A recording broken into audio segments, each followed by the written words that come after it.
personnes qui ont de l'argent, on les considère toujours comme les aînés. Il est bien de noter que l'argent augmente ton âge. Amen. Aujourd'hui, apprenez qu'on a 2 actes de naissance. Amen.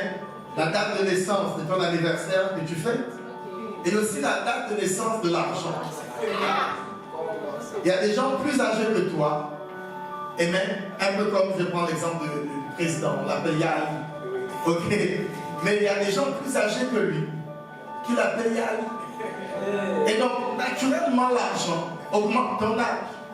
Dès que tu as de l'argent, tu fais partie des aînés. Est-ce que je parle à quelqu'un? Maintenant, tu peux être vieux, sans argent, et faire partie des plus jeunes. C'est ça, c'est vrai. Amen. Il y a généralement des troubles dans des familles. Parce que parfois les plus jeunes, ou bien l'un des plus jeunes, est devenu le plus riche. Amen. Et parfois, il est triste de constater que l'aîné, n'a pas réussi. Généralement, les aînés ne réussissent pas. Très bien. Non, je n'ai pas fini ma phrase. Généralement, les aînés ne réussissent pas parce que, en tant qu'aînés, ils ont la pression de pouvoir aider les plus jeunes. Amen. Je connais plusieurs personnes qui ont dû arrêter leurs études et chercher un emploi vite fait parce que peut-être le père était mort et lui c'était l'aîné. Il était peut-être en première année de l'université. Il avait pensé aller jusqu'au master et puis il y a eu cette tragédie. Le père est décédé. Il a dû prendre la vie de la famille en main et sacrifier ses études. Donc, parfois les aînés sont sacrifiés. Un peu comme les parents.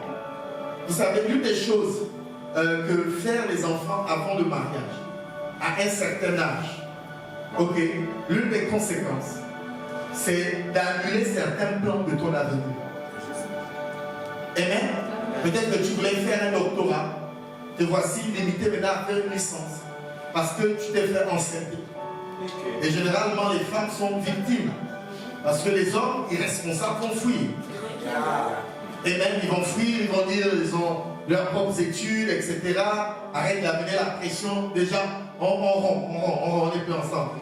Donc, évidemment, tu as voulu garder l'enfant, et même garde-le. Mais ça a une conséquence pour quelqu'un qui est faible mentalement. Et même, la personne ne pourra pas, les femmes, je parle des femmes, cette soeur ou cette femme ne pourra pas vraiment bâtir sa vie, à moins que par la grâce de Dieu, elle tombe sur quelqu'un d'autre, et même qui pourra l'aider à sortir de là. Est-ce que je parle à quelqu'un? Et donc, c'est garder pur. Et même, avant le mariage, nous protège. Et protège aussi nos destinées. Mais bref, ce n'est pas le sujet de ce matin. Amen. Amen. Amen. Amen. Je disais, on peut faire semblant d'écouter quelqu'un de pauvre, mais au fond, personne ne veut suivre les conseils de quelqu'un qui n'a pas réussi. Amen. Amen. Le mot pauvre, en grec, c'est tokos. Ça s'écrit P-T-O-C-H-O-S. Et donc, le mot tokos signifie d'abord réduit à la mendicité. Amen. Donc, si tu es un mendiant, bref, tout le monde sait que les mendiants sont pauvres. Amen. Être un mendiant, c'est demander l'aumône. Est-ce que vous me suivez? La deuxième chose que ça signifie, c'est être privé de richesse, être privé d'influence, être privé de position et être privé d'honneur. Est-ce que je parle à quelqu'un?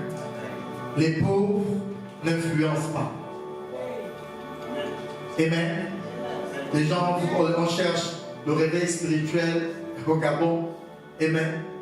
Je vous assure que sans argent, ce sera difficile. La preuve, il y a eu un premier réveil dans les années 80. Les églises ne sont pas devenues prospères. Aujourd'hui, il y a un retournement des situations. Ça ne veut pas dire que les parents de langue sont faux. Ça ne veut pas dire que les visions sont fausses. Ça ne veut pas dire que les prophéties sont fausses. Amen. Mais à notre sagesse, on doit ajouter l'argent. Est-ce que mes suivants, vous êtes comme ça? Amen. L'autre définition, c'est manquant de toutes choses. Toko signifie manquant de toutes choses. Les habits, tu n'as pas. La femme, tu n'as pas. Les amis, tu n'as pas. Vous savez, dès que vous êtes pauvre, vous n'avez pas d'amis. J'ai vu une image, je pense, sur WhatsApp. Ok? Et il y avait, en fait, c'est un dessin. Et lui, il est pauvre. Et il s'approche de la foule. Et c'est une grande foule. Et toute la foule. Dès qu'il va à gauche, la foule qui est à gauche. Parce qu'il est pauvre. Amen. Mais vous serez surpris que dès que vous êtes dans le succès, dès que vous réussissez, vous avez naturellement des amis. L'une des choses que j'ai remarqué, en fait, l'un des moyens dans le ministère pour avoir des fils spirituels, c'est de réussir. C'est ce que j'ai remarqué. Les pasteurs les plus célèbres ont tous les fils spirituels. Et donc, la paternité spirituelle est aujourd'hui biaisée. Ok? Les gens ne cherchent que ceux qui réussissent. Parfois, ce ne sont même pas des vrais fils.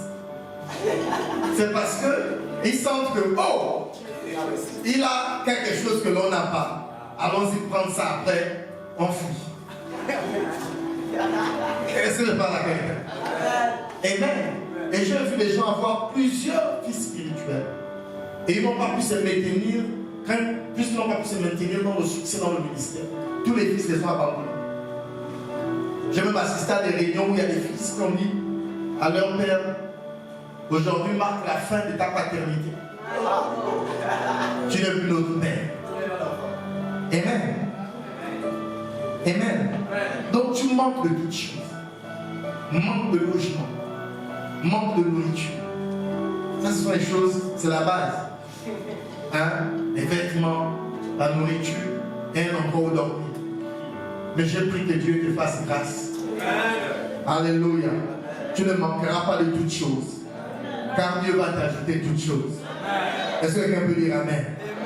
Le mot tokos signifie aussi accroupi. Ou bien être à genoux. Est-ce que vous me suivez? Donc quand on est pauvre, on est accroupi. On est à genoux. Voici pourquoi il n'y a pas de gloire à être pauvre. Amen. Amen. Il n'y a aucune gloire à venir témoigner à l'église un dimanche. Je veux bénir Dieu pour l'année 2020. Et mon témoignage, c'est que j'ai été vraiment pauvre. Heureux les pauvres en esprit. Car le royaume de Dieu est pour eux. Ah, c'est un faux message. Amen. Et donc, il n'y a aucune gloire à manquer de quelque chose. Et le souci avec ce genre de message, les gens, au lieu de sortir après le message pour réfléchir à améliorer leur situation, les personnes préfèrent être frustrées parce qu'on leur a dit que vous manquez de quelque chose. Amen. C'est une mauvaise manière de recevoir le message. Il n'y a aucune gloire à être pauvre. Chacun de nous doit se battre à devenir prospère. C'est une bataille qui peut prendre du temps, plusieurs années même. Mais même si nous ne sommes pas sûrs de remporter la bataille, il est préférable de se battre. Est-ce que je parle à quelqu'un? Dites avec moi, je décide aujourd'hui de sortir de toute situation qui veut me garder dans la précarité. Je ne vous entends pas, qui veut me garder dans la précarité. Amen. On doit se battre à avoir quelque chose. Est-ce que je parle à quelqu'un? C'est que tu, en fait, tes acquisitions révèlent la sagesse qui t'a conduit sur la terre. Amen. Tu as été inspiré par quoi? Tu as été inspiré par qui? Quels ont été tes objectifs? Amen. Pendant que les gens ont eu pour objectif de conquérir le royaume. Amen. Toi, ton objectif, c'était d'aller construire au village. Amen. Vous ne savez pas pourquoi les gens comme ça. Leur objectif, c'est d'aller construire au village. Ils estiment qu'ils ont réussi dans la vie. Si, entre 50 et 60 ans, ils ont pu construire une maison dans leur village. Ce genre de mentalité doit disparaître de l'église. Est-ce que quelqu'un peut dire Amen? Amen. Comment quitter la pauvreté et devenir prospère? Amen.